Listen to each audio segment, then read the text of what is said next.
날마다 쓰는 나의 신앙일기 TV 데일리 큐티 나무향기입니다. 오늘은 12월 20일 화요일입니다. 오늘 함께 묵상할 성경 본문은 사도행전 25장 1절에서 5절입니다. 베스도가 부임한 지 3일 후에 가이사랴에서 예루살렘으로 올라가니 대제사장들과 유대인 중 높은 사람들이 바울을 고소할세 베스도의 호의로 바울을 예루살렘으로 옮기기를 청하니 이는 길에 매복하였다가 그를 죽이고자 함이더라.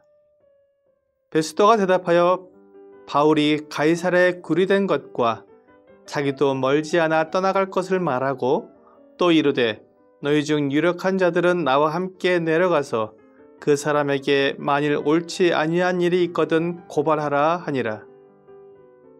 바울은 지금 가이사랴에 2년이 넘도록 구금되어 있습니다. 그를 헤롯궁에 가두어 두었던 총독 벨릭스는 로마로 송환되었고 베스도가 새로운 총독으로 부임해 왔습니다. 베스도가 부임한 지 3일 후에 가이사랴에서 예루살렘으로 올라갔습니다. 베스도가 예루살렘에 오자 대제사장들과 유대인의 관원들이 베스도에게 바울을 고소했습니다. 그들은 벨릭스 총독에게도 바울을 고소했지만 벨릭스 앞에서 바울에게서 아무런 혐의도 찾아내지 못했습니다. 오히려 그 일로 벨릭스는 바울을 좋아하게 되었고 바울에게서 계속 복음을 듣게 되었습니다.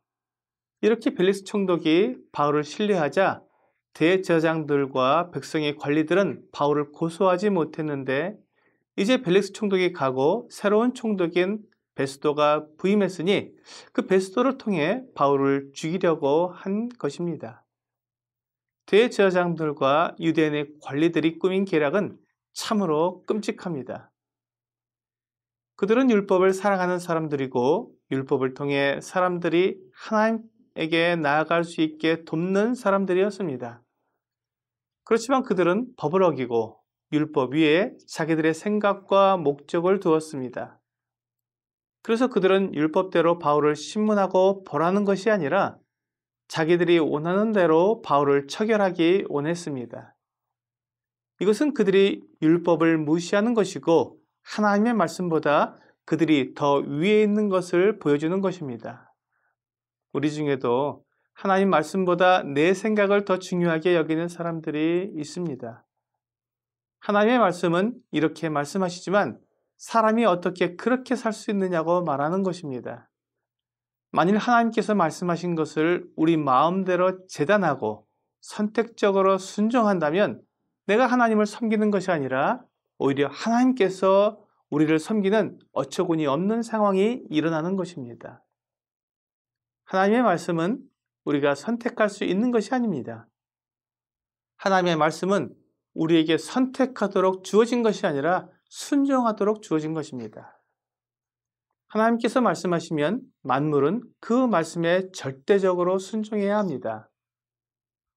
우리 사람들도 하나님의 말씀에 절대적으로 순종해야 합니다. 하지만 사람들이 꾀를 내서 하나님의 말씀을 이리저리 재단하고 끼워 맞춰서 하나님께서 원하시는 일이 아니라 내가 원하는 일을 하고 하나님의 뜻이 이루어지는 것이 아니라 내 뜻이 이루어지게 하는 것입니다. 이것이 지금 대제사장과 유대인의 그 관리들이 하는 일이었습니다. 그들은 베스도에게 바울을 예루살렘으로 데리고 와서 신문하자고 말합니다. 그렇게 하는 이유는 바울을 신문할 결정적 증거가 있어서가 아니라 바울을 그 길에서 죽이려고 한 것이었습니다. 이것은 악한 일입니다. 하나님이 말씀하신 공의로 재판하는 것이 아닙니다. 오히려 하나님을 방해하고 하나님의 일을 거역하는 것입니다. 목적이 선하다면 그 목적을 이루는 방법도 선해야 합니다. 그런데 우리는 하나님을 믿으면서도 하나님을 위한 것이라고 하면서도 그 방법은 세상의 악한 사람들이 사용하는 악한 방법을 사용하고 하나님이 미워하시는 방법으로 행하는 것을 보게 됩니다. 베스도 총독은 유대인들의 이런 기략을 알지 못했지만 그들의 부탁을 거절했습니다.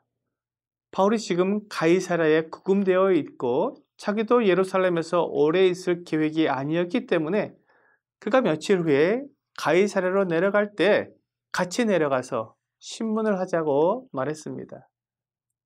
베스도 총독은 자기의 일을 정확하게 했고 하나님은 그 베스도를 통해 유대인들의 계략을 무너뜨리고 바울을 보호하셨습니다. 사탄은 언제든지 하나님의 복음이 전파되지 못하도록 방해를 합니다. 그는 그것이 하나님을 섬기는 것이라고 사람들을 유혹합니다. 하나님은 결코 거짓으로 하나님을 옹호하지 않으십니다. 하나님은 불의한 방법으로 의의를 유지하지 않습니다.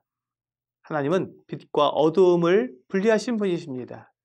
빛에는 어두움이 없으며 어두움은 결코 빛과 함께 할 수 없습니다. 하나님의 뜻이 이루어지기를 원한다면 하나님의 방법대로 행해야 합니다. 복음은 하나님의 방법대로 전해야 복음이 됩니다. 세상의 방법이나 사람들이 고안해낸 방법으로 교회 안에 가라지를 심어서는 안 됩니다. 하나님은 가라지를 뽑아 꺼지지 않는 불에 던지실 것입니다. 오늘의 적용 질문을 보겠습니다. 하나님의 말씀을 방해하는 사탄의 계획을 인식하고 복음의 확장을 위해 수고하고 있습니까? 사탄은 노골적으로 방해하기보다 올바른 복음을 전하지 못하도록 하나님의 말씀과 세상의 가르침을 섞어 놓습니다. 교회를 세운다는 명목으로 많은 사람들을 교회 안으로 모으기 위해 하나님이 말씀하신 방법이 아닌 세상의 방법을 사용한다면 결국 그 교회는 무너지게 될 것입니다. 이것은 교회를 세우는 것이 아니라 오히려 교회를 무너뜨리려는 것입니다. 오늘 우리가 하나님의 일을 하고 믿음으로 살아가는 것은 그 삶의 방법이 철저하게 하나님의 말씀에 근거해야 한다는 것을 믿고 사탄이 섞어놓은 세상의 지혜와 사람의 방법을 버리는 여러분과 제가 되기를 주 예수님의 이름으로 기도합니다.